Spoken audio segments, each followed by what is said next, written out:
So it's actually, hey everyone. You know, I've been forgetting that we haven't been playing our game, and I feel like we need to play it.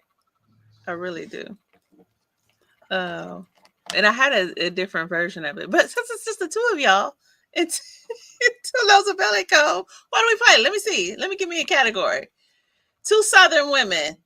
We're gonna play Alabama versus South Carolina. That's what we're Oh doing. Lord, don't pit us in no championship. So. I got a perfect category. Hey everyone, I'm Dr. Ifetayo Ojelade. Today we are talking about ways to celebrate our ancestors. So I figured we're going to start out with a little game. So we have not done it in several months. So let me get my little timer here. And we're going to do our Black love. So we're going to do one specific category. And this is going to be about ancestors. Okay. So in this particular category, I'm gonna give you a little bit longer. I'm gonna give you 20 seconds. 20 seconds. I want you to give me 5 sayings that your ancestors, like your grandmothers, your aunties, or whoever in your family, somebody would say, like 5 sayings that you've heard in your family. So this is Alabama versus South Carolina. 5 sayings that your family would say. No ums, uhs, ahs, no filler words. 20 seconds, go. Don't put a hat on the bed. I got pound a piece lips. Your grandmama never lie. Weigh the percentages, pro and con. Don't sweep nobody's feet. I'll be there if the creek don't rise. And I said, oh, you said all of yours. I said that. I'm out. See, that's what I'm saying. I was like, ooh, I had all these other ones, but then I said, yeah, but let me put my other 2 in. Okay. Age ain't no cure. That was what my great granddaddy said, and I'll have to tell you the context of that. And he said, I don't know if you'll say this as you'll count this as a saying, but he would say when we got to his house, go down in the cellar and get me one of them Coca-Colas. You know, Coca-Cola used to have cocaine in it. And then when we say, granddaddy, how old are you? He said, old as my tongue, but not quite old as my teeth. Okay, that's a new one. Old as my tongue, but not quite old as my teeth. Okay. Make sense? Yeah, because he couldn't speak. His teeth old as his tongue, but not quite as his teeth, meaning that until he was speaking. Is that what he means, or no? I thought he meant, you're born with a tongue, but not teeth. You get your teeth later. Oh, so. I was thinking that maybe, I don't know, when you can sort of speak for yourself, that's when you become a person, but I don't know. Yeah, I'll have to ask around. What did no, you're probably right. Old as my tongue, because you always had your tongue, but that's what you said, not as my teeth. Okay. Yeah, I didn't think about that one. People lose teeth too, so I was like, yeah, that's what I was like. I don't know exactly where to go with that. So yeah, but all right. So my other one was never put a wooden nickel in a piccolo. Now I had to do some deep, anthropological research to figure out what that was. I was like, don't put a wooden nickel in a piccolo. But apparently a piccolo is a jukebox. So the piccolo is both an instrument and it's what they used to call the jukebox. And as a matter of fact, the juke joint, some places they used to call them just the piccolo. Are you going to the piccolo Friday night? And so apparently people, when they didn't have money, particularly in the 30s and 40s, used to try to trick it by putting a wooden nickel in there, right? And to try to get it to play music so the party could keep on going. And so what I think she was saying is don't fake the funk. So don't try to pretend to be something you're not. So she would always be like, well, you don't go put that wooden nickel in the piccolo. And I was just like, well, okay, first of all, I had no piccolo. Second of all, I don't know what you're talking about. But I think she meant just don't try to be fake. Don't try to, in the process of trying to go out amongst your friends, don't be sitting there trying to get the thing all jammed up with a wooden nickel. So that was one. And then the other one was, she always used to say 2 hats get you a beating. And I was like, why would somebody be wearing 2 hats?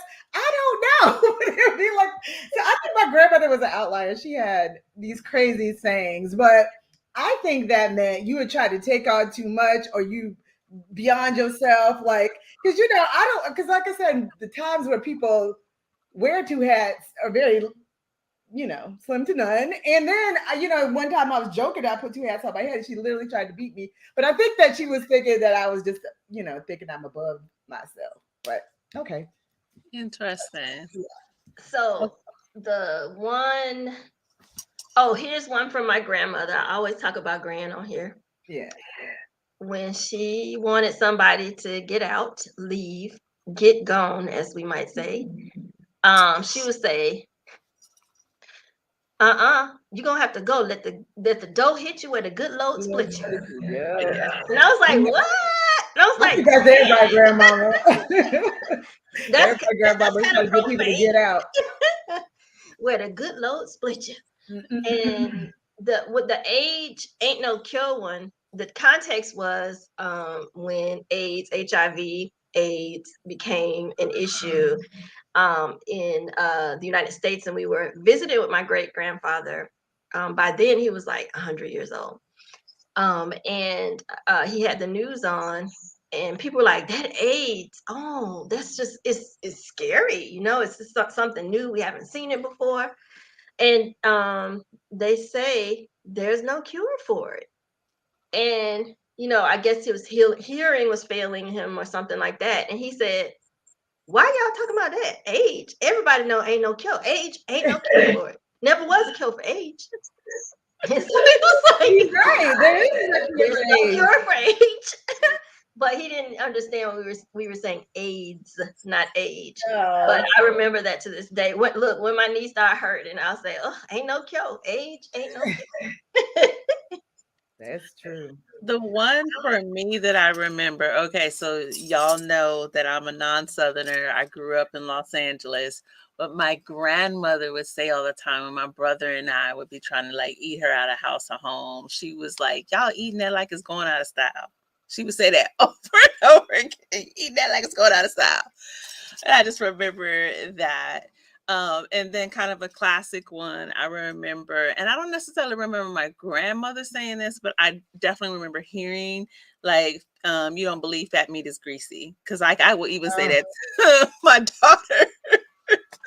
You gonna learn fat meat is greasy. And they didn't grow up eating like beef and pork. So of course they were looking at me like I'm crazy. And no context for what I'm talking about. They're like, whatever. But good afternoon, everyone. Again, my name is Dr. Ifetayo Ojelade. I am joined with my guest, Dr. Kenja McCray, who is a professor of history at Clayton State University, and Dr. Corrie Claiborne. I always want to call her the other with the add an extra R in there, but Dr. Corrie Claiborne, who's an associate professor of African American literature at Morehouse College. And today we're talking about how we remember our dead. And so actually I think that was a good one to start out, of like ancestral sayings, or those things that we remember that are people that we grew up with, but that are now ancestors say, and that we continue to carry on those sayings. And I actually think that it's really good that we're just starting out with the two of you, because I had already thought that I wanted to start out with the two of you because you're Southerners for a very specific reason.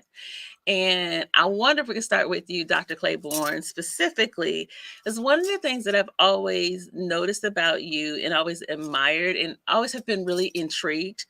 Well, let me back up.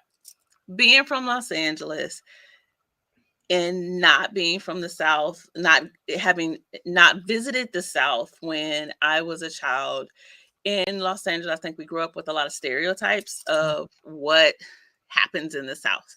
And so we don't have a very good understanding. And so it wasn't until I'm a full grown adult that I moved to the South where I start to like interact with people and understand things very differently. So my mother wasn't a Southerner. She was born in Los Angeles. Also, my father was a Southerner. In a very interesting way, but he moved away when he was 16. So I think I had a very unique kind of upbringing. And so when I have met people along my journey as an adult living in the South, I've always been really intrigued by the way they negotiate the world, which is very different than the way that I was raised. So that being said, I know one of the things about you is that you're very connected to being a literature professor and very connected to your Southern roots and your Southern roots that come from South Carolina and your identity as a Christian woman, and then a Christian woman that has these conversations with me all the time about ancestors and these ways in which your family dealt with kind of the ancestral realm that I find it really interesting. So that's where I'm saying my perspective, I wouldn't have thought that or understood that as someone that's coming from California. And then I meet someone like Professor Claiborne, and I was like, she's really different than I expected. Because you can have these two pieces of yourself where in my mind, if you're a Christian, then you don't say anything about ancestors. And I learned very quickly living in the South, that's not necessarily true. Right. And it's a very African sort of Christianity. And it's the same with New Orleans, right? Like, so much of what we think of as, practices that are Black, or, we talked about the second line and, all of these kind of things that, All Saints Day, which is coming up, All Souls Day, out of a Haitian context, it was Fête Ged, right? Like this kind of idea that you have a day in November when you honor your ancestors. I learned about that because it's in church. In church, we call out the name of our ancestors on November, the first Sunday in November. Really? Yeah, that's part of our Christian sacrament. Like when the saints go marching in, like literally, that is a song that people played at church. It's literally this kind of idea, like, we want to be in the company of our ancestors. And so what's so fascinating is ghosts are such a white Western people's idea. And I say that to mean we always knew people were dead, that there were, people went somewhere and they did something, but we never called them ghosts, right? Like that was never a word we used. We understood. That's why, when I told this story about how I watched, what was the one? It was The Exorcist when I was young. And my grandmother was like, you don't need to be watching it. Like, you don't need to be watching literally. And I was like, but you like all this scary stuff. You always talk about people coming back and talking to you and going da-da-da-da. Isn't that the same thing? And that demons and all that. She's like, no, and she always said, spirit is, that's your grandfather and your grandmother and your great grandmother, her grandmother. Anybody else you need to talk to, they're always here, right? And there was always this moment where I had to confront going into a white world, realizing that they had a different notion of Christianity, they had a different notion of spirit. We always thought that what made something your home, especially in the South, is because that's where your people are buried, right? That's literally a Congo proverb, right? Where your people are not buried, you cannot build your house, right? There has to be a connection with the dead in order for you to make anywhere your home. And even my cousin in California, people were surprised. His grandmother had moved out to California way again. His mother was born in California. He was born in California. He died and he wanted to be buried in South Carolina. And people were like, how is that possible? He doesn't know anybody. He was in his 40s, but he was like, that is where my people are. Like it was a sense that he would never rest. And even people, all of his family couldn't come from California to go to the funeral, but he was like, I have to be there. And I think that, so it's not so much the religion does something. It's not so much that the, talking about death does something, but it is the connection of this place that's home, that is where your ancestors reside, right? And I think that that's why I am so connected to South Carolina, because that's where my family is buried. When I die, that's where I'm going to be buried. So yeah, it's like a really deep thing that I think transcends. It's like a cultural thing that transcends like any specific religion or region, I think. Yeah. And for me, that's the thing I think is powerful, because I didn't understand that growing up. And that's specifically why I said that. I think one of the things that we missed in the whole stories of Black people in migration and the Great Migration is the ways in which that fractured things, where my understanding of what it meant to be connected to your ancestors and to your homeland and your faith system and your culture was very different than when I'm talking to my friends that were raised in the South. And that would actually kind of makes me emotional when I think about it. Dr. McCray, I'm curious of your experience. So here's South Carolina experience. Tell us about Alabama, you growing up there. That's an interesting question, because you know what? We've talked about this and published together a little bit about it, right? Mm-hmm. So you're the first author on articles about uses of Ifa as a mental health intervention. And I remember when you interviewed me initially, when you were doing your research, and we talked about how there are antecedents to the more formal adoptions of forms of Ifa within African American communities. And you asked about ancestor veneration.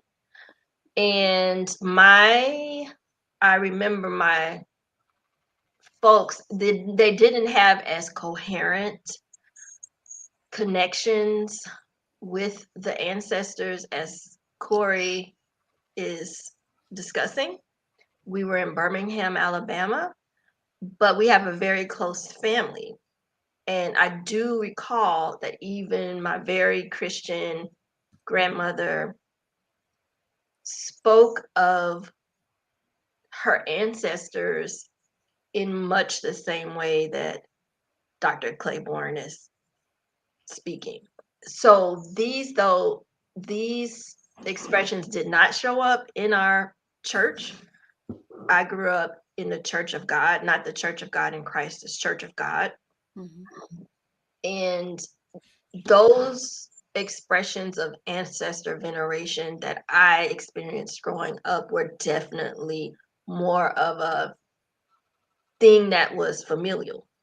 So we took a lot of time to remember our ancestors that we knew. Their pictures were all over our house. And my grandmother would always talk of dreams where she communicated with her mother or communicated with her father.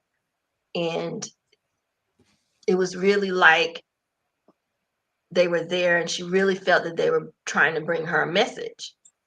And once I started to learn about holdovers,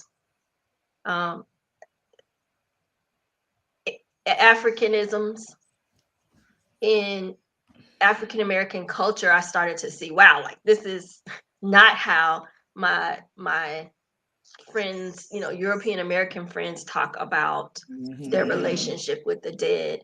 And I really thought it was a holdover. It's interesting because when you said the picture thing, I remember like my grandmother's living room. So it was like the kind of den and living room combination.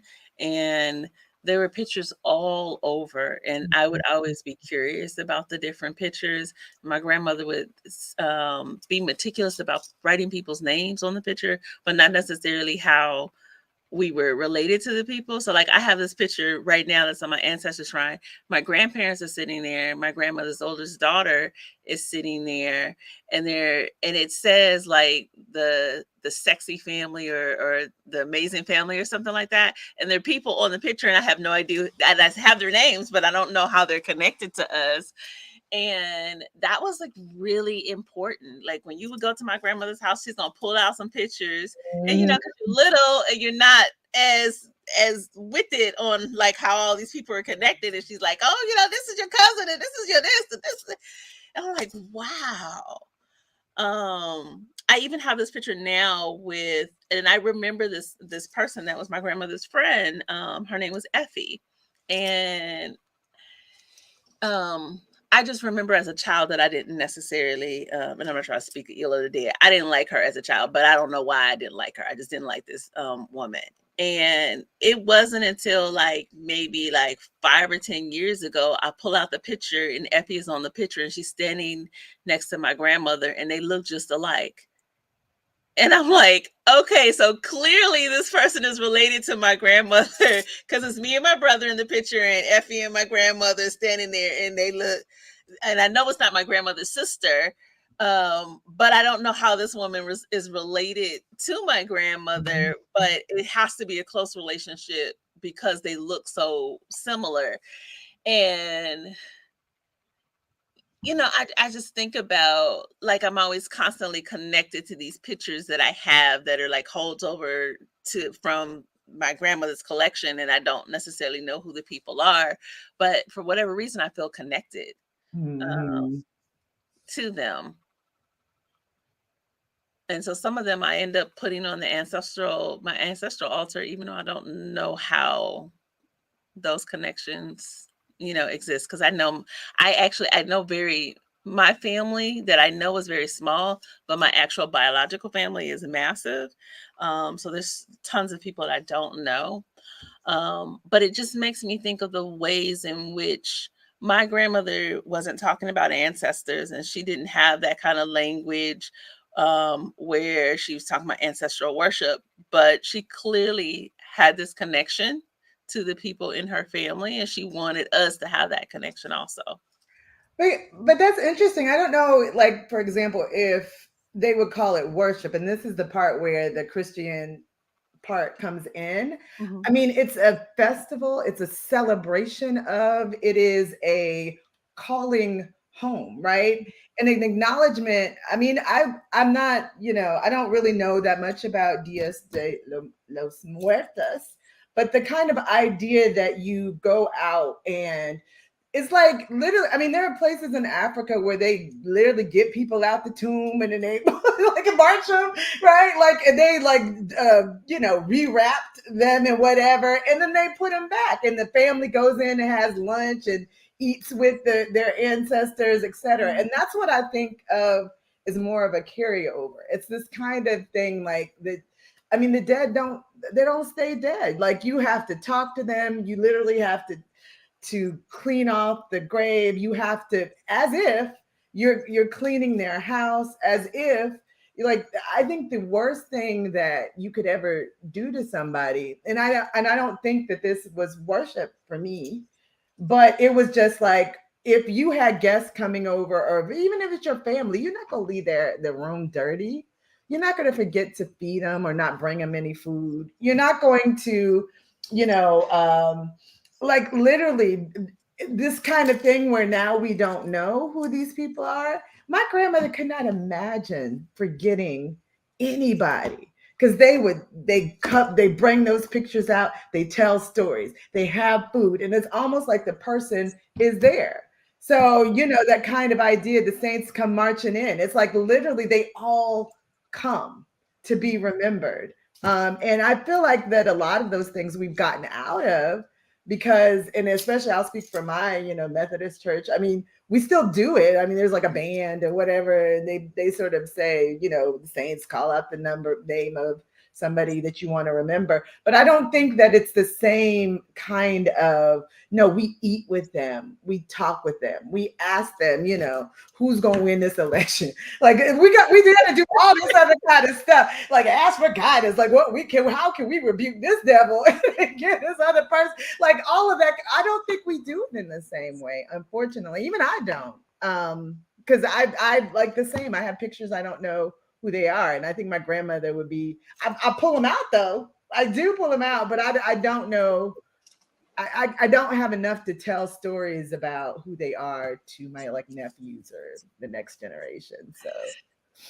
So I started to think about this whole idea of ancestral connection associated with that Netflix film, The Descendants, and that being very specific, because no one say you're right. So I would use the word ancestral worship. That doesn't offend me.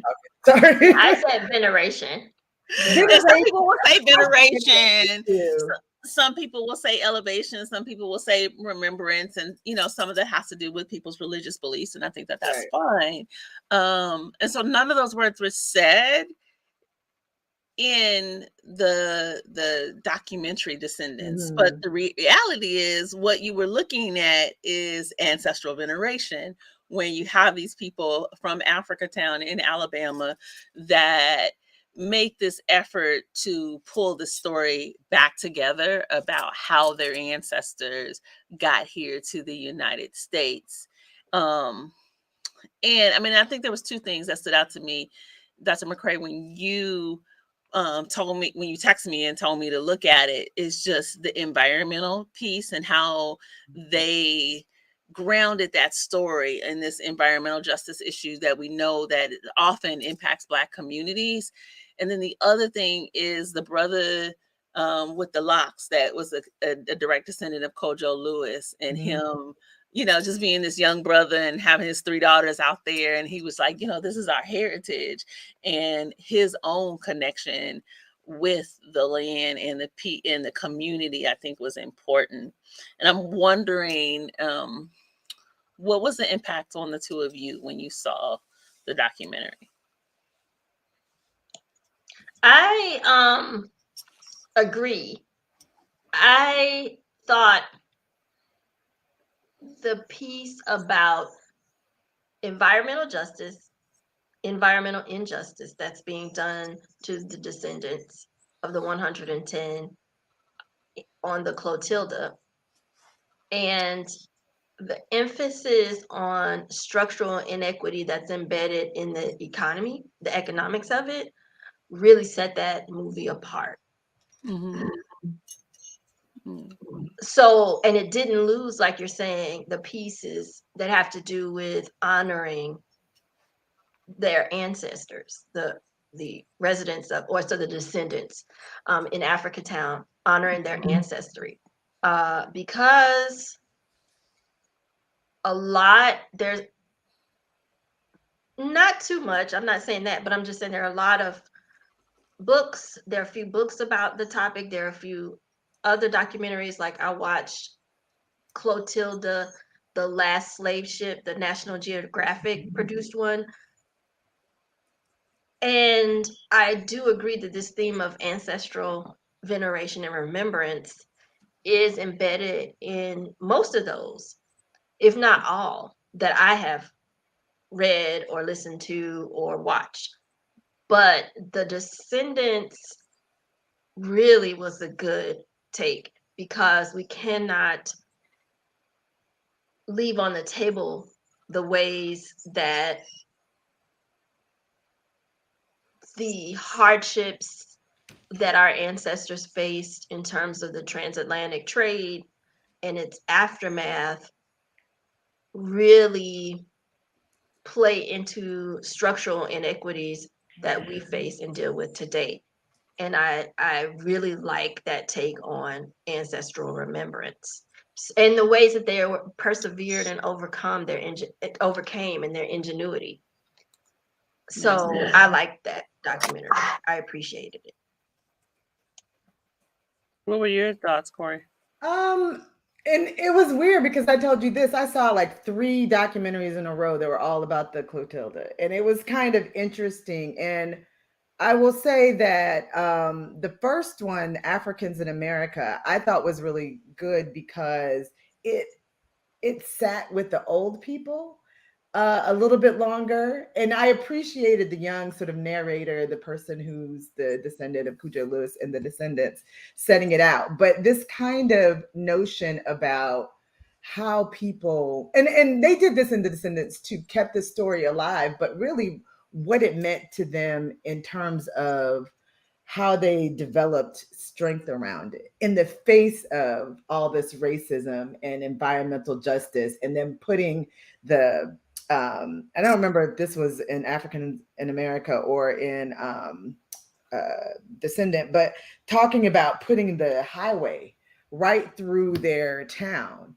and that literally, like, it made this I remember this in High on the Hog too, but this kind of idea that it severed their people in a way that it also severed the story, right? Like when you put these people across the street, the amount of people who can remember when that highway didn't run through this neighborhood and this community is very limited. And it becomes this kind of thing that the storytelling is the medicine, right? The storytelling is the healing. And I feel like Descendants is getting at this thing like, okay, now we've unearthed the ship, and now we're talking about what can be done in terms of economically, especially using EJI as a model, which has brought almost $1 billion of revenue into Montgomery. If you can imagine what kind of change that would mean for Africatown and Mobile, but then how do you make sure that the descendants are the ones who benefit, right? That it's actually not just people like, oh, well, it's going to be the same people, white people, profiting off of this.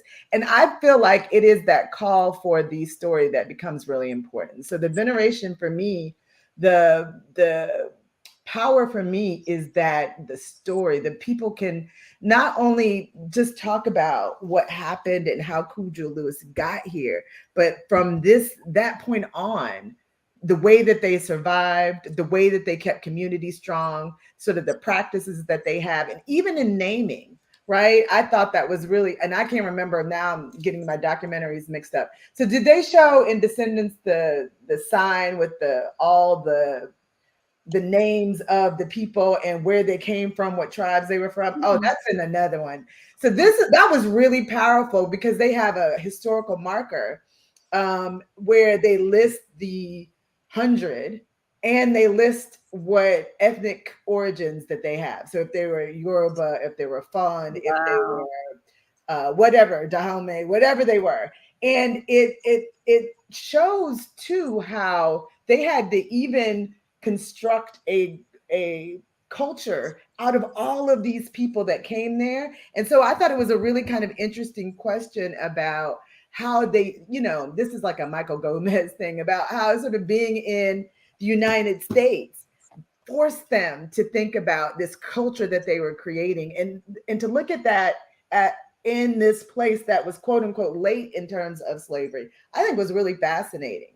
And I think it speaks to the possibility of how people, knowing what the stories and knowing the cultures that people came from, it speaks to the possibilities of what people can do in the future. And I think that if you do tell that story, you won't be able to leave out Black people when it comes to actually, because I think they've already designed the park. They've already, thought about and they're doing this in Oklahoma too, but to less extent. But they've already thought about if there's going to be some kind of center, some kind of museum. I don't know if that's been designed yet, but I feel like there has to be this question of having everybody sit with these ancestors who kept this story alive. I think if they're going to find any way to build anything, right? Like, I don't think it needs to be anybody from outside telling them what they should do. I think they should literally lean on. So part of these things that we do when we call the saints in is that, we ask them for their input. And I'm not just talking about having community things. I think that like community, town halls where all kinds of people can come. It's literally like, okay, how did you construct your neighborhoods? How did you decide where to build your house? If before the road came through, what did the neighborhood look like? What was central? What would you need to make it feel like it was your home? So I feel like they just need to ask some of the older people. Yeah. I was going to jump in, but I think since we got a historian on the line, we should let her do it. Just in case people don't know the story of the Clotilda, Dr. McCray, can you give us a quick history lesson? So the Clotilda is considered the last slave ship to have come to the United States.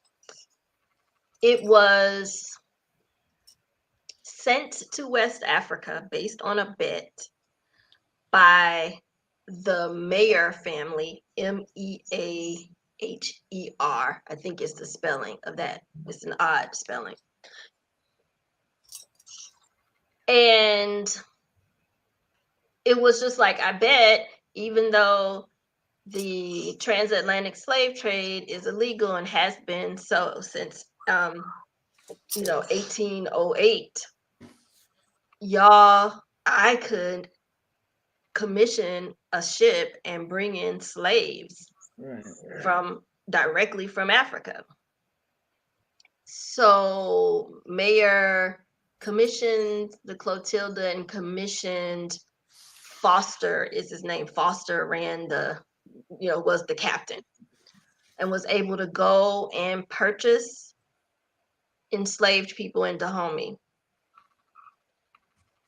from the king in 1859 and return in 1860 to Mobile, Alabama, the port of Mobile, Alabama, port city of Mobile, Alabama, with 110 captives that he had procured. I've read that Foster said that when he asked if he could buy captives, he was taken to a room that was full of thousands of captives in Dahomey and picked out the people he wanted to enslave and bring back to Mobile. So there was all this speculation about where the ship was, because the ship was burned to get rid of the evidence. The people were disembarked and the ship was burned. So that has been found. Divers have been able to locate that, and it's right off of an island where the Mayers had property. And so the 110 were sold and dispersed mainly around southern Alabama, but some of them were still in the Mobile area. They would have been enslaved until 1865, when, at the end of the Civil War, slavery became illegal. And the ones that were still in the Mobile area first approached Mayer and said, look, you did this to us. At least you could give us land, because, now we're destitute. Slavery's over. And we want to make a living for ourselves, but we think you owe us restitution. And he was like, why would I give y'all land? No. So, yeah, they pooled their resources together, bought land together, started a church together, built homes as a group, and their descendants evolved from that community, which has since been called Africa Town. So, and then the most, I think, famous of the 110 is Casola Lewis, because of Zora Neale Hurston's interview and the publication of Barracoon. What was that, in 2017? And then 2018, something like that. Yeah, I think it's 2018 and 2019. I'll find it out. Go ahead. All right.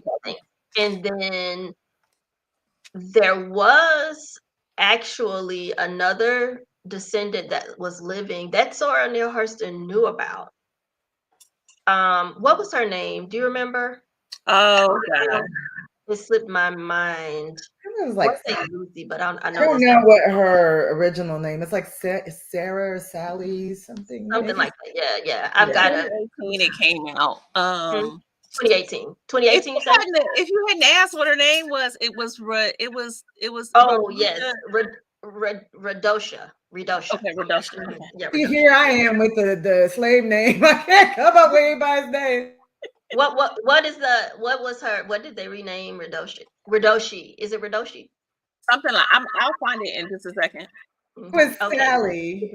See, that's what I'm saying. I do the Sally or Smith or something like that. Something like that, yeah. So yeah, but so the descendants, people were able to pass down oral histories in particular about this incident, this very notable incident. I was captivated by it because when I worked as an intern when I was in undergrad at Spelman, I had an internship at Alabama's Constitution Village in Huntsville, and I was doing work for them, research, and that's when I came across this story in a newspaper in Alabama, and I was like, "What?" And I've always wanted to know more about it, but when a professor from University of South Alabama, Dr. Joel Billingsley, approached me asking me about oral history, because that's really the main sort of um, technique that I use for uncovering and recovering histories of our community, our ancestors. She would just wanted to know about the technical side of it, right? And she was like, "I'm doing this documentary. It's called The 110." And I was like, "Yes," because this story has always fascinated me. So she actually grew up as an Africatown descendant of Casola Lewis, even though Sylviane Diouf is like the leading historian on the topic. Sylviane Diouf does not believe that they are blood relatives.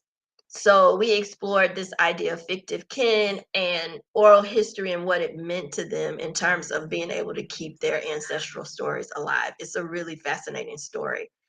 One last thing, when you talked about Dr. Claiborne, the Equal Justice Initiative and tourism and remembrance and public history in Montgomery, and how maybe Mobile could make that work for them, so that the descendants in Africatown get a very prominent space for remembering their ancestors, their story, but the city of Mobile gets it translated into language that they can hear, because a lot of people don't hear, well, this is the right thing to do, is the ethical thing. They hear bing, bing, bing, dollar signs, cha-ching, right? So to, in a way, make it palatable, or something that they would be interested in, the powers that be in the Mobile area.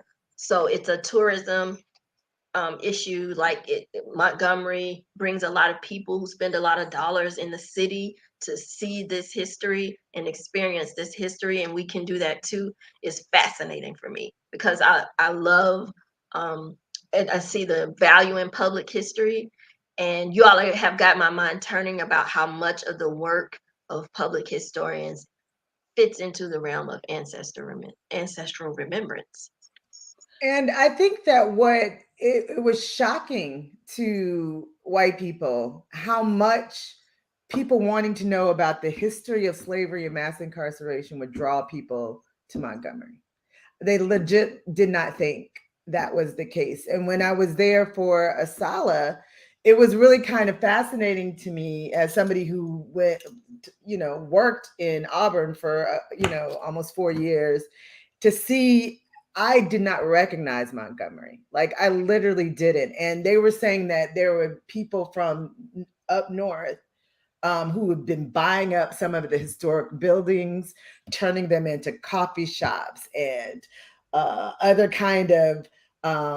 There was this place that I went in. It's where Rosa Parks, where she worked in the. As a seamstress in what used to be a department store. They turned that into a whole Rosa Parks garden. There's this place called the Prevail Union, and it's like basically I Will Prevail. They have an art space where they were doing something of quilts of the incarcerated. They had this other kind, but I will say this, in all of the art, and then they had some murals, and it was like tucked away. But they were literally like, this woman from New York bought up like 10 historical buildings, and she's only renting them to people who want to do something that has to do with justice, but I was like, well, she should have just bought them and gave them to somebody else, which would have been a better thing. But at the same time, they're Black people, the mothers of gynecology. There's all this stuff that's popped up She bought a couple of buildings, including a house for the Wells sisters, including all this other kind of stuff, where she's trying to use the new interest in Montgomery to really bring economic justice for people through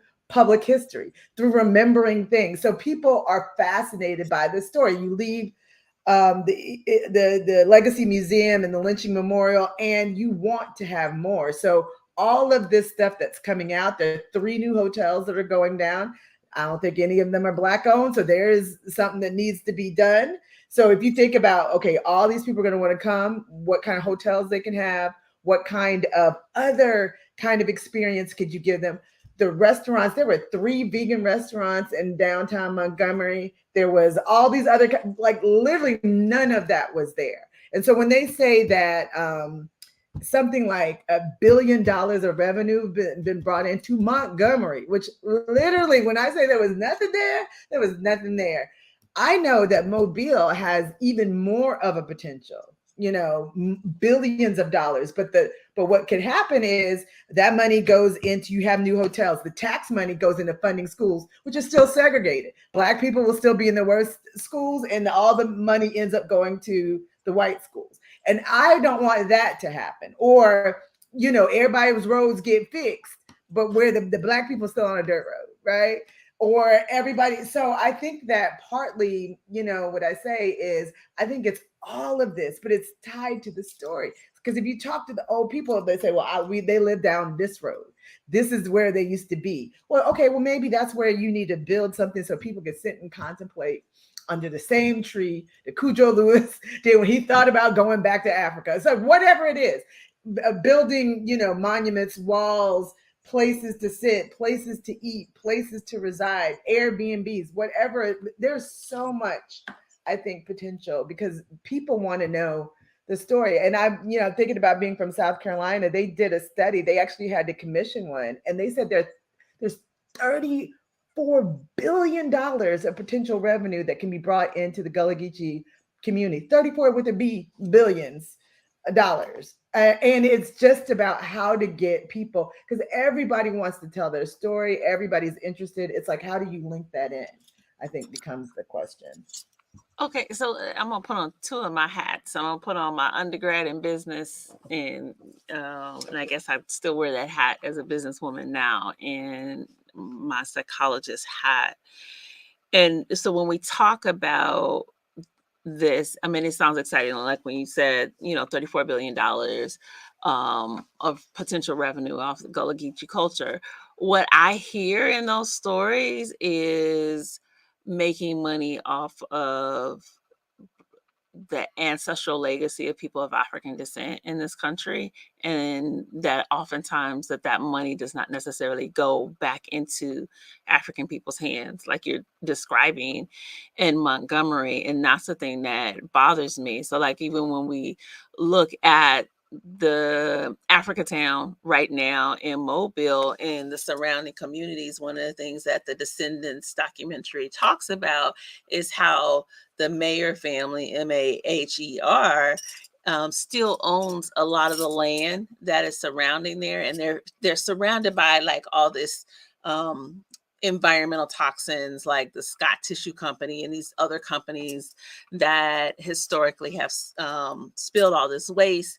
And they looked at all the descendants and how many of the descendants had a cancer diagnosis, had either died from cancer or were survivors of cancer.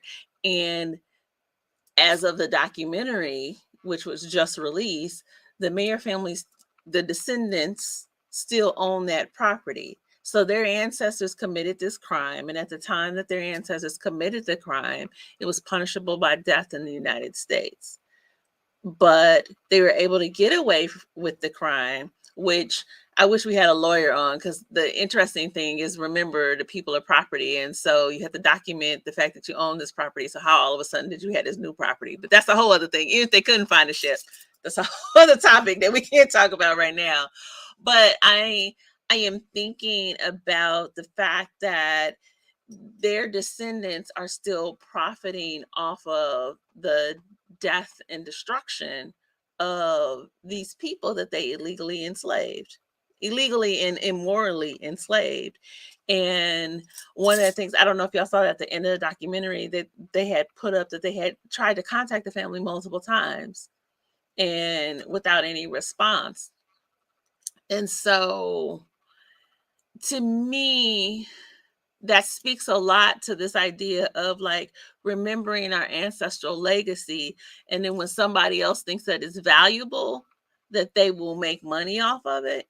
They'll make documentaries, or, they'll, put up coffee shops, or, come down, sell some property in New York that's, millions of dollars, and come down here and buy property cheap. And then they may seem like they're benevolent by only renting it out to these social justice causes, but they're not giving up anything. They're still making money off of it. It bothers me. It doesn't feel right for me.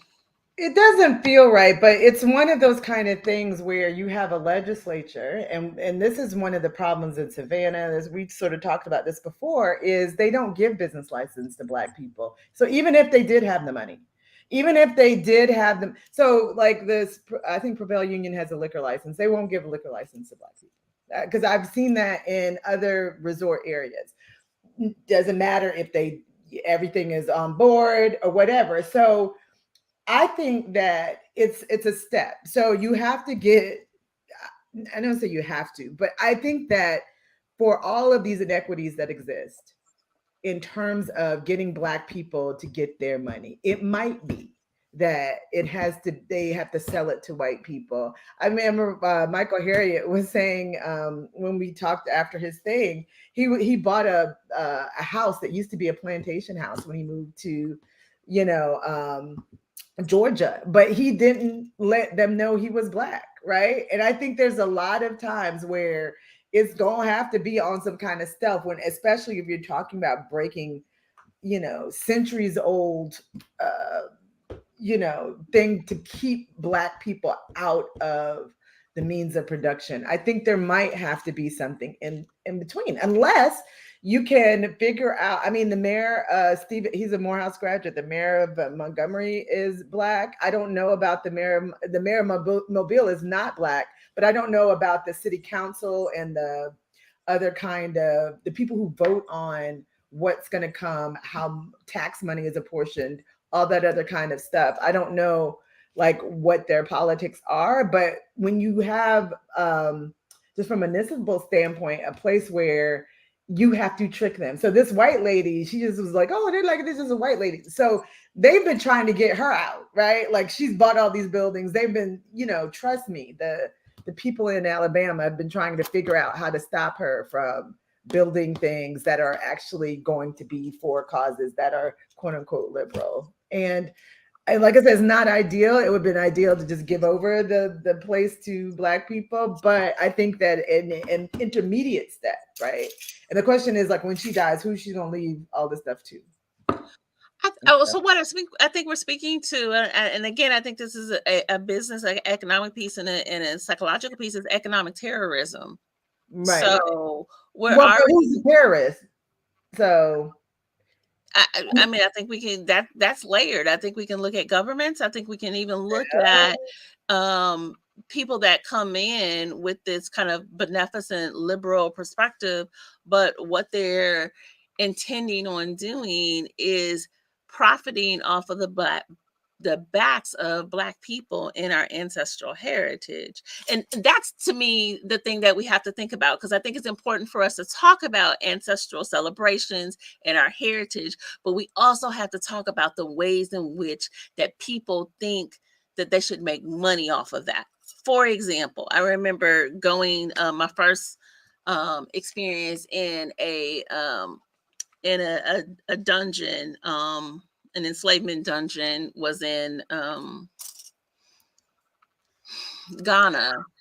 And as we walked in, and the folks didn't know any better, but as we walked in, so you got 300, as I went on a massive tour. So it was like 300 Black people from Los Angeles, predominantly. And people that are coming back to the continent for the first time. And this is before it was popular. This is 1996. And there are people lined up outside of the dungeon with little vending tables. You know how, like, when you go to the Malcolm X Festival or something, and people have the vending tables where they're trying to sell stuff, and then they got a little sign. I still have the picture to this day that has, you know, cold soda, and this is before cameras, digital cameras, so it was like, you know, Kodak film sold here. And I remember everyone being in a rage, like, how dare you, how dare you try to sell us something, Right. that is not the appropriate time. And even years, you know, 20 something years later, when I went to Corrie Island, off the coast of Senegal in 2019, I mean, I had the same thing where they have, you know, they have the tourist things and they're trying to get you to buy anything. And I just, you know, made it clear, like, I'm not here to buy anything. That's not what's going to happen, you know, when I'm going to see these spaces. And I think that's the struggle with that ancestral piece, is being able to go back and see these places and remember the ancestors, but then also people will think that that's a space where they should make money. I mean, every museum I've ever been to has had a store, has had something when you leave. The National Museum of African American History, Culture, all of those, they do have a store. And the reason why they do is because people want to take something with them. And you can't take a piece of whatever. And I think it is also to keep the narrative. So one of the things that is, I'll just use the EJI as an example. One of the great things about them is that the money that they make actually goes to help Bryan Stevenson and his lawyers fight for people who are on death row, advocate, like, literally, because they work for free, right? Like, so it is literally, this is how they're making it possible to hire lawyers, fight laws, tell this story to other people, go out and put up. I went to the marker in East Point of 2 lynching memorials and stories I didn't even know, right? About how they dragged this young boy out of what used to be the jail on Main Street and lynched him, right? For just looking at a white girl. And another man, they lynched him in the Sumner Park. And it's one of these kind of things, like, no, we need to have those stories. So if me going and buying, I think I bought another copy of Ida B. Wells's on lynching, and then I bought a copy of something from Bryan Stevenson, and I think I got like a mug or something. If that mug that says EJ, Equal Justice Initiative, and these 2 books help fund, you know, the project of memory for other things, then I'm okay with that, right? Like, I don't see that as something that, oh, well, you should never just sell anything. And it's not exactly when you come out. It's like you literally have to go around the corner, down the whatever. But they do have one. The same with the National Museum, like on the first floor, and their thing was packed. But again, people want to buy books. They want to have calendars. They want to celebrate the art. And I think that's important because you don't want the memory to die. It's just like why you have all the pictures of your ancestors, even if you don't know their names. You have to sometimes do that. For me, the more difficult thing is, you know, taking pictures where people are smiling in them, and they're very clear, right? Especially when you go in the lynching memorial, you can't talk loud. This is not a celebration. Don't be in here sitting on top of the slabs or whatever, with people's names of people who were lynched, right? This is not a fun, you know, this is not supposed to be there. You're supposed to be contemplating the very reality of what these people went through. So they're very clear about that. And so I have a harder problem with almost taking pictures in the moment. I'd rather sort of buy something after I've come through and I've paid reverence once I get on the outside, as opposed to, you know, just, I feel like I'm not sitting in perfect. It's like I wouldn't take pictures in church, really, although I have, but you shouldn't, right? So I was waiting on this to come up, this topic, and there are a few thoughts that I have about it from the side of a historian, from the perspective of a historian. taking the position that our culture, our history, our ancestral inheritance shouldn't be bought and sold is, I think it is noble, but taking a hard line is, I think, naive, because this is we're living in the belly of the capitalist beast, and somebody's buying and selling it.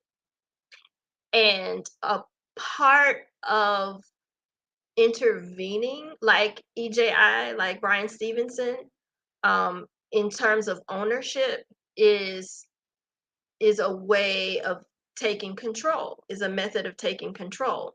Taking ourselves out of the equation completely is not necessarily the most helpful position, because being on the side where the sausage of history is made, somebody is going to find that this story hasn't been told, because that's what we have to do as historians: mine all the data and figure out what stories need to be told. And somebody's going to figure out that story needs to be told. And the way inequity works within, systemically within, say, the academia in the field of history, is the girlies at the top 10 institutions are going to have way more power and way more support, economic resources to tell those stories. So a part of it is about who tells the story, and we need people who think like you with a business mind to help us take control of telling those stories. A lot of this work is done through local organizations, and so when you go to the National Memorial in Montgomery that EJI has set up, they tell you exactly how you can get involved with local groups that recover these stories of lynching, and how you can, lobby your public officials to set aside space and all this kind of stuff, procure space. I am with Asala. You mentioned Asala, Corrie. I didn't get to go this year. This year, I chose not to go, and everybody comes back and tells raves about Montgomery and their historical tourism. And you can join, right? I know you can join. You can join, Corrie, because you went to the annual conference. Yeah, but yeah. I would I'm not a historian, just so you know, but I know I can. But I'm not. So, is this from the Atlanta chapter? You trying to do a plug? Yes. How do you know? Yes, I want y'all to join the Atlanta chapter, which is also joining the national. But I mean, I'm saying, if you want to do the work, a lot of the work is being done there, including fundraising. There is a lady involved, Candy Tate. She raised millions to help restore Fountain Hall, our ancestral, legacy at Fountain Hall, where W.E.B. Du Bois had his office, right? And she, this is where decisions are made about where the money goes and how we can lobby, certain officials to make sure that the zoning is there or that the permits are given, right? And so, I guess my last statement is, don't talk about it, be about it. And taking yourself out of the equation and say, I'm not selling this, period, does not mean it's not bought and sold. Yeah, and I will say, and from the Gullah Geechee part, they've recognized that we talk about environmental racism, environmental impact. The best way to shift what's happening about environmental impact and environmental sustainability is to work on cultural sustainability. Because what they've realized is that you can make something a sanctuary, like declare it as like a wetlands or something like that, as a site that people can't develop on. But if it has a cultural heritage per United States government, you can declare that area also an area that you cannot build on because of the cultural heritage. So it could be both of these things. You can protect stuff, you can protect, clean up the rivers and lakes and the waters. But the way to do that for a lot of people, and the argument is, especially if you don't have this whole kind of environmental study, is that you can talk about how, like, the culture. So for sweetgrass basket makers, if you keep on putting up areas, private neighborhoods, and they can't get to the grass to make the baskets, then you're telling them that they can't practice their culture. So there has to be access. You have to give them access per law to these places. The same thing with burial grounds, right? Like, with a lot of people don't realize that they can't keep you from your ancestors. We know that, especially in South Carolina, they'll just put something on top of it, but they have to preserve. So what South Carolina does, they just push the headstone off to the side, so you can walk around the parking lot, but they're not able to throw it away or get rid of it. But then this other kind of question is, okay, well, if you know this is where your ancestors are, what claim do you have? And I think that is kind of conversations that are going to come per descendant, per like all the stuff that we're talking about, because we can't forget that those are where the ancestors are. So yeah. No, that's interesting, because you remember you took me to that church in South Carolina where you see all these Black people's headstones that are just lined up against the walls, and I'm like, what in the world is going on? What is going on here? So that was like, it's real crazy. Okay, we're at after 1:00, so I guess we need to wrap up. And Dr. McCray went off the screen, so final word. I feel like we went all around. I don't know if we necessarily appropriately addressed, because our topic was supposed to be celebrations, and we went into another area of it, but we're supposed to talk about how we celebrate the dead. You're on mute. Come off mute, Corrie. I'm just talking. But what we're doing, this is part of celebration, is you sit there and you talk about your ancestors. I mean, we didn't have any food, and we don't have no food to leave them. But I think we did exactly what you're supposed to do. Like, you call on them, you call their names, say we haven't forgotten, that we talked about what we're going to do to help keep their memory alive going forward. I think that is what, this moment is, right? So whether or not it's ritualized in a way that we want it to be, I think that the idea of the practice is still there, right? That we cannot forget. Yeah. Okay, so me, the queen of loving Black foodways. We got to talk. That I think that needs to be our closeout.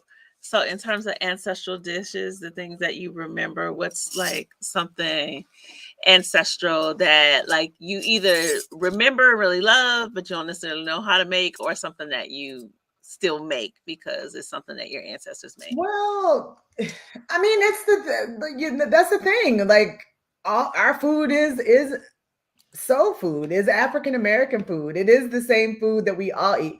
But what I will say is that I don't make this, Sam makes it, but Hoppin' John, the way my ancestors made it, with red sea island peas, red peas, pigeon peas, instead of black eyed peas. Black eyed peas, I think, is a late invention, because when people left the South, the red pea was not easily accessible, so they substituted it a lot. And when they went out west, they substituted it a lot for black eyed peas.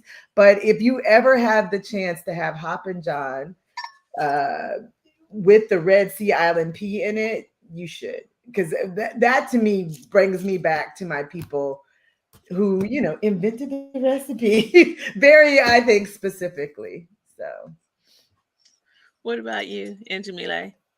I had a question. So, are you saying that pigeon peas come from the sea islands? Because I always wondered that. Well, no, they don't. Okay. But the specific field peas that they use, I haven't seen them anywhere else necessarily.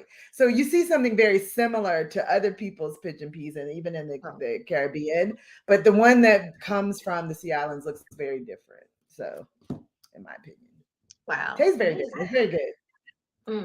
I've got to have that. I've never tried that before. Yep. And so, I'm sorry. What were you asking? Around before New Year's? Maybe that's another celebration we can talk about. This is the New Year's emancipation, which were Emancipation Day celebrations around cleaning house and all that. But yeah, Yeah. I tried purple whole peas one time. I like that because they're like smooth. It has a nice creaminess that I appreciate. because black eyed peas is a very specific taste, and it makes things muddy too. So it's not. It's when you try another kind of field pea, cowpea, it's like a totally different taste. Yeah, used to have to hull purple whole peas. That was one thing that we had to do. We did with our grandmother on Saturday nights because she would usually make them for a Sunday dinner. Yeah. Yeah, that I've never had that until I don't think I ever saw those as a child. I had them as an adult. I just saw them one day and I was like, this is interesting. Let me try it. And I was like, oh, I like this taste. Yeah. Yeah. But what we're doing is a dish. You know, I said we were gonna close out on a dish. Like, what's an ancestral dish you still make?